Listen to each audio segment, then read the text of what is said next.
네, 안녕하세요. 오늘도 라디오처럼 한번 편하게 이야기를 가져보도록 하겠습니다. 지난번에 제가 이제 유전 일부로서 여러분들에게 이제 유전 스토리를 한번 말씀드려봤는데요. 이제 제가 저번 미드소마 리뷰 때는 어땠냐. 그때 이제 영화를 좀 멍하니 보다 보면은 마지막에 가서 이제 예? 왜 이러시오? 이 사람 대체 왜 이러시는 거죠? 싶은 감정선이라고 해야 될까요? 그런 것들이 좀 있었잖아요. 근데 우리 감독님께서 만드신 미드소마보다 유전은 아무래도 쭉 내용을 따라가기엔 큰 어려움이 없던 것 같더라고요. 그럼에도 불구하고 이 유전이라는 영화가 은근 까면 깔수록 꽤나 맛있는 부분들이 많다. 그래서 이걸 여러분들한테 소개를 안 시켜드리고 그냥 유전을 스토리만 말씀드리고 끝내면 이거 너무 아쉽다. 이 마치 돌솥밥을 시켜서 잘 먹고 마지막에 누룽지 숭늉을 만들지도 않고 이 식당을 나가는 거랑 이 다를 바가 없다. 라는 생각에 이렇게 이제 유전 2부의 해석을 따로 만들어서 여러분들께 설명을 해드리려고 해요. 그래서 이번 영상은 유전의 스토리 리뷰가 아닌 개인적인 감상평을 말하는 영상이라 만약 유전의 스토리를 모르신다면 저의 유전 1부 스토리 리뷰를 한번 보시고 오시면 될 것 같습니다. 그리고 이제 당연히 이제 제 전화번호부에는 아리에스터 형님 번호가 없고요. 그 형님은 제가 아는 형님도 아니시고요. 저랑 술 한잔 한 것도 아닙니다. 그래서 앞으로 있을 유전의 해석은 이제 지극히 개인적인 저만의 생각입니다. 그래서 보시면서 오늘 뭐 또 어떤 헛소리가 하나 이렇게 생각해 주시면 아주 좋을 것 같습니다. 그렇다면 바로 아리에스터의 유전에 대해서 한번 해석을 해보겠습니다. 이제 가장 먼저 저는 영화를 보면서 느낀 게 딱 하나가 있었어요. 이 영화가 그냥 순수 재미로만 봐도 되지만 이 단순히 재미가 그런 곳에서만 있지는 않구나라는 걸 느꼈어요. 이게 무슨 말이냐? 일단 영화를 처음 보면 가장 머릿속에 떠오르는 큰 주제는 이것들이죠. 아무래도 일단 공포라는 큰 범주가 있고 그 안에는 뭐 빙의 아니면 오컬트 의식 아니면 뭐 악마 소환 같은 소재들이 있으니까요. 그리고 가장 크게 이 영화에서 공포를 제외한 장르적인 특징이 뭐가 있냐? 그건 바로 이제 심리 스릴러라고 볼 수 있죠. 저희가 봤던 이 애니와 피터 사이의 관계가 주를 차지하는 이 관계에서 오는 심리적인 압박감을 이용한 스릴이 있죠. 이 식탁에서 그 압박 면접 기억나시죠? 근데 여기서 궁금한 건 또 이거예요. 왜 굳이 이 영화는 이 악마를 소환하는 강령술이라는 소재를 공포 영화로 만들었을 때 거기에 섞은 게 왜 굳이 이 불안정한 가족 관계라는 걸 넣었을까입니다. 아니 그러니까 악마를 소환하는 뭐 강령술 공포 영화면 이 모름지기 요 테마도 좀 넣어주시고 신부님도 나오다가 아니면 뭐 그것도 안 되면 뭐 무당 부르든가 뭐 그것도 안 되면 이제 미국 영화니까 뭐 미국 마동석이신 이제 드웨인 존슨 형님 부르시고 그러면 되지. 왜 여기다가 이제 굳이 가족 관계를 넣을까라는 거예요. 그러니까 왜 굳이 갈비찜을 만들 건데 걷다가 이제 당근 큼직하게 넣고 뭐 청양고추 썰고 그러면 되는데 왜 걷다가 가지를 넣냐 이 말이에요. 왜? 심지어는 그렇게 가지를 넣은 갈비찜이 또 맛있다면은 이게 왜 맛있지? 할 수밖에 없잖아요. 그래서 이게 맛있는 이유를 찾아보자 하면은 바로 이거예요. 이 가족이라는 것이 뭐냐? 곧 악마 소환 의식과도 같다라고 생각한다는 거예요. 잠시만요. 이거는 문장이 정말이지 폭력적인데 해명을 한번 하겠습니다. 이게 어떤 이유에서 그런지 말씀을 드릴게요. 잠시만요. 이 영화의 중요한 사건들을 좀 볼게요. 가장 먼저 이 영화보다 과거 시점에서 할머니 엘렌은 이 손주들한테 아마도 악마 파이몬 소환 의식을 시도를 했지만 딸 애니와 그리고 사위 스티븐에 의해서 아마도 저지를 당한 것으로 보이죠.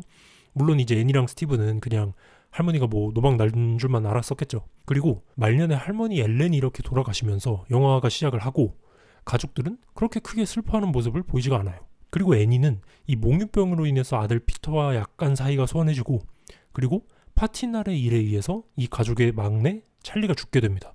그러고 나서 이 가족들이 정말이지 힘든 나날을 보내던 와중에 이 아픔을 못 견딘 애니가 찰리를 불러내는 의식을 시행을 하였을 때 우리의 조엔 아줌마가 몰래 끼워 팔아버린 파이몬 소환 의식이 함께 되어가지고 이 가족의 집에 악마 파이몬이 침범을 하게 되죠. 그리고 결국 아빠 스티븐, 엄마 애니마저 죽고 혼자 남게 된 첫 번째 아들 피터의 몸을 이 악마 파이몬이 차지하게 되면서 영화가 끝이 나게 되죠. 근데 여기서 제가 느끼기에 좀 중요한 지점이 하나가 있었어요. 뭘까요?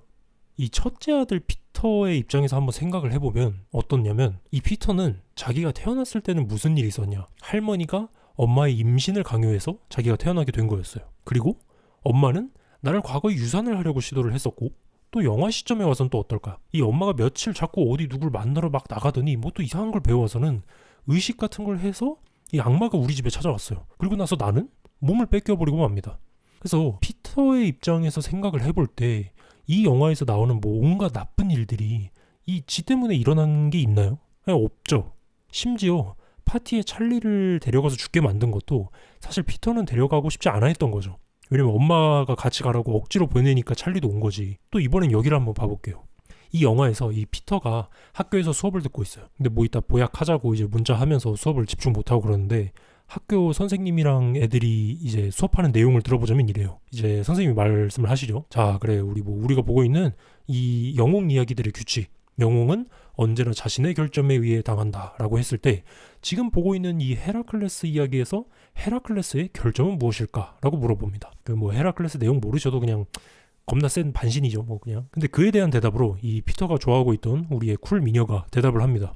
교만 아닐까요? 뭐 극 내내 너 곧 죽어 뭐 이런 거 암시하는 것들이 나오는데 걔 무시했잖아요, 이럽니다. 그걸 듣고 나서 우리 쌤이 이런 말을 하시죠.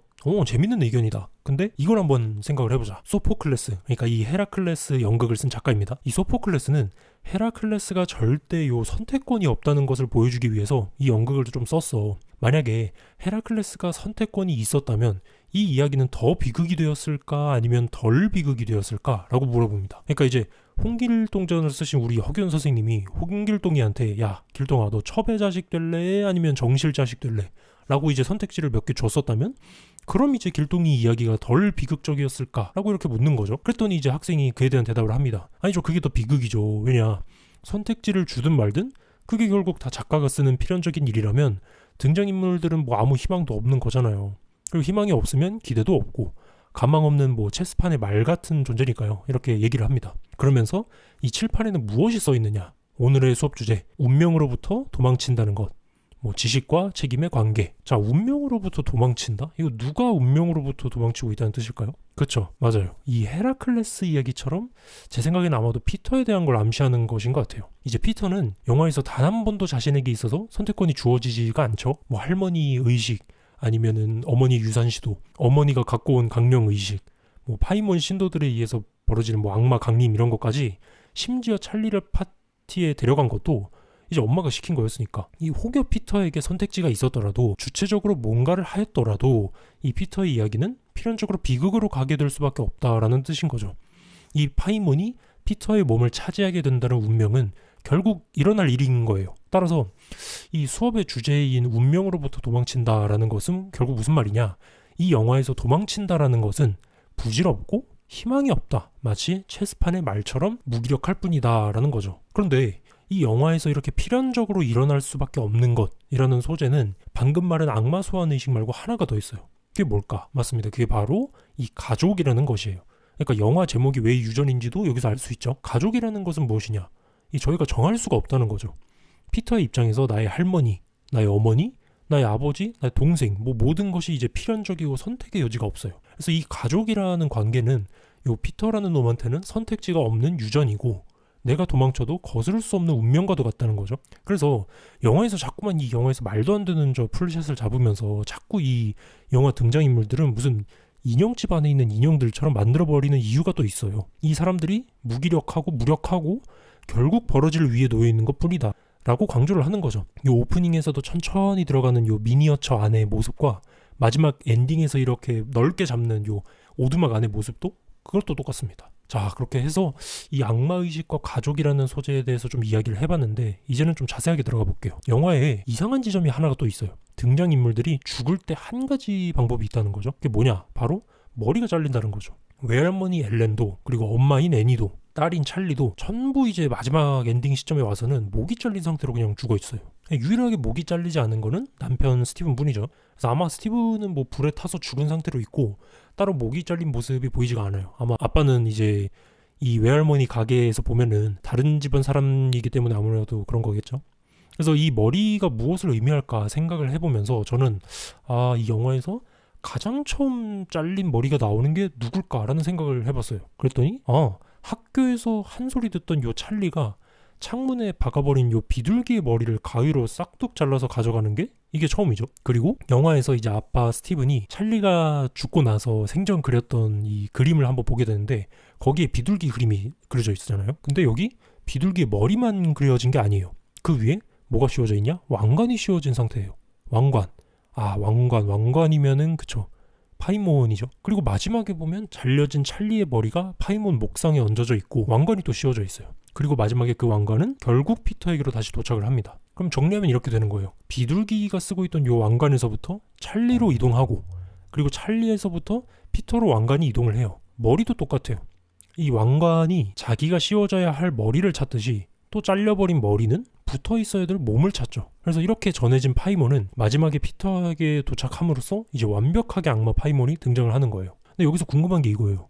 이 할머니 엘렌은 옛날부터 의식을 집에서 시도를 했잖아요. 근데 왜 영화상에서 여기는 실패하는 걸로 보이고, 왜 찰리가 데리고 오게 된 요 파이몬은 이 가족의 집으로 들어와서 의식에 성공할 수 있었을까라는 거죠. 일단 아마도 이제 제가 조심스럽게 좀 뇌피셜로 생각하는 바로는 아마 가족에 대한 이 우리 아리 형님의 생각이지 않을까 싶습니다. 자, 이제부터 좀 뇌피셜 주의보 울릴 테니까 헛소리 시작하는 거로 한번 생각하시면 될 것 같습니다. 이 영화에서 신기하게도 이 가족들이 서로를 대할 때 나타나는 어떤 태도가 있어요. 그게 무엇이냐? 바로 양가적인 감정이 같이 든다는 거예요. 이 기행을 벌이는 엄마 엘렌을 두고 딸인 애니는 너무나도 이 엄마가 싫었지만 결국 그런 어머니를 사랑했다라고 이제 심리상담 모임에서 밝히잖아요. 그리고 또 애니는 아들 피터를 바라볼 때도 찰리 일 때문에 사실 너무나도 화가 나고, 그렇지만 그래도 아들인 피터를 사랑한다고 말하죠. 피터 역시도 엄마가 무섭고 왜 날 죽이려 했냐고 이렇게 울면서 배신감을 느끼는 등 그래도 이제 엄마이기에 믿었다는 모습을 보입니다. 남편 스티븐도 역시 이 애니의 행동이 정신적으로 문제가 좀 있어 보이고 아들을 겁주는 것에 좀 화가 나긴 하지만, 그렇지만서도 또 이제 병원에서 치료를 받게 해보려는 등 좀 어떻게 해결해보려는 시도를 하잖아요. 그러니까 제가 말하고 싶은 게 뭐냐, 이 영화에서 가족으로부터 드러나는 의미는 무엇이냐, 바로 사랑하기에 무섭다라는 것이에요. 그래서 할머니 엘렌이 죽었을 때에는 영화에서 요 가족에게 파이몬이 크게 위해를 가하지 못했어요. 왜냐, 요 할머니는 가족이기는 사실 했지만 그렇게 막 사랑하지 않았거든요. 이 딸인 애니를 제외하고는. 사실 애니마저도 뭐 이제 내가 슬퍼해야 되나? 라는 말을 뭐 초반에 하고, 아빠 스티븐이 뭐 피터한테 너 뭐 슬프거나 뭐 그러진 않니? 이렇게 계속해서 초반에 물어봐도 피터가 뭐 이렇게 별로 그런 내색은 없어 보이죠. 그런데 막내 찰리가 죽게 되고 나서는 이 파이몬이 이 가족을 전부 집어삼키게 되어버려요. 왜냐? 찰리는 사랑하는 가족이었으니까요. 이 집에서. 그렇기에 요 피터는 할머니 장례식 때와는 정반대로 요 죄책감에 사로잡히고, 엄마 애니는 슬픔에 이제 제정신이 아니게 되죠. 아빠 스티브마저도 정신과 약을 먹는데 좀 몰려버리게 됩니다. 결국 사랑이라는 게 있어야 죄책감이 있고, 사랑이 없으면은 뭐 아무것도 없죠. 그리고 그 가족이라는 사랑은 내가 뭔 짓을 해도 벗어날 수 없고 그 앞에선 무력할 수밖에 없다는 걸 영화가 무섭게 보여주고 있다라고 저는 좀 봤던 것 같아요. 그래서 이 파이몬이 왜 집안의 모든 사람을 이 피터를 제외하고서 다 깡그리 죽여버리고 난 후에야 몸을 차지하는지도 알 수 있어요. 이게 또 뭔 말이냐, 이제 영화에서 애니가 이제 죽은 찰리가 그려진 도로의 모습을 미니어처로 만드는 모습이 나와요. 그걸 보고 이제 좀 진절머리를 치는 이제 남편 스티븐이, 아니 애니 이거 뭘 만드는 거냐, 이거 설마 피터한테 보여줄 거냐? 이렇게 하니까 애니가 대답을 하죠. 아니 뭔 소리냐, 이거 피터한테 보여줄 거 아니다, 이건 그냥 그 사건을 감정 쏙 빼놓고 보는 중립적인 시각이다라고 해요. 왜 뚱딴지같이 저 미니어처에 자기 딸인 찰리가 죽는 상황을 굳이 집어넣었을까요? 이렇게 볼 수가 있죠. 애니의 말에 따르면 요 미니어처를 통해 보는 세상은 중립적이고 감정이 없습니다. 그리고 파이몬은 이 가족들을 오프닝, 엔딩에서처럼 마치 인형 집안의 인형들 같이 미니어처의 세상으로 보고 있어요. 그렇다면은 파이몬의 시선은 어떤 시선이라고 볼 수 있냐? 곧 감정이 없는 시선이다라고 볼 수 있다는 거죠. 그렇기에 이 파이몬이 깃든다라는 것은 세상을 감정 없이 바라본 게 된다는 거예요. 그래서 피터에게 있어서 이 가족이라는 건 사랑하면서도 죄책감을 가지게 되는 감정에 사로잡혀 있는 벗어날 수 없는 공동체예요. 그래서 이 피터가 가족이라는 요 사랑과 무서움에서 벗어날 수 있는, 그러니까 감정을 가지지 않게 될 때는 언제냐, 바로 가족들이 다 죽고 파이몬이 깃들게 되듯이 그건 결국 죽어서야만 벗어날 수 있다라는 말이죠. 왜냐, 이 가족이라는 이 사랑과 무서움은 너무나도 요 필연적이고 막을 수가 없기 때문에 죽음에 이르고 나서야 비로소 벗어날 수 있다라는 거를 엔딩을 통해 말하고 있다라고도 볼 수 있습니다. 네, 오늘 뭐 당연히 이런 것들이 정답이란 게 아니고 그냥 이제 영화를 보면서 해석하기 나름이죠. 저희 개인적인 해석은 뭐 이런 쪽으로 했을 때 영화의 많은 지점들이 이해가 되고 풀려나갔다 정도로만 생각해서 그냥 재밌게 들어주셨으면 저는 감사할 것 같습니다. 네, 이렇게 아리 에스터 감독의 영화 유전에 대해 한번 해석을 해봤는데요. 또 여러분들이 유전을 보면서 느낀 생각이 있다면 그것도 한번 댓글에 공유해주세요. 같이 뭐 영화 보고 나와서 브런치 카페 간 다음에 뭐 커피 한잔 하는 느낌으로다가 좋잖아요. 뭐 혹시 또 다른 영화 리뷰가 궁금하시면은 언제든 댓글에 올려주시고 한번 구독, 좋아요 한 번씩 부탁드리도록 할게요. 저는 지금까지 영계였고 들어주셔서 감사합니다.